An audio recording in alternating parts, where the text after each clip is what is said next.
Larumo. Nanonood po ang dentista ni Ronnie Matias. Malamang may appointment pa sa iyo bukas. I don't know naman kung sinasadya yun. Makadikit to within 1 point. Gabi! Hoy, pare, kamusta? Just when akalain namin na mapipikong ka at masisira laro mo, parang lalo ka pang ginanahan doon sa second quarter na yun. Oo, kasi ano yun, dating player din ako ni Coach Cheng, so alam ko yung strategy nila. Nangiinis, ano? Oo, Gabi, sobra. okay, Ronnie Matias, ano ba nangyari doon?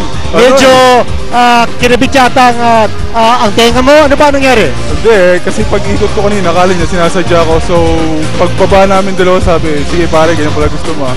Sabi ko pare, hindi sinasadya yun. Tapos, yun nga, nung pinapost ko siya, parang nagalit yata kasi puro foul eh. So, yun, parang binatukan ako eh. Parang hinawakan tenga na. Oo nga. Nasa bokabularyo ba ni Gabi Espinas ang umurong? Ha? Tanong niyo muna, tanong niyo kay Ronnie Matias, baka siya marunong umurong ako.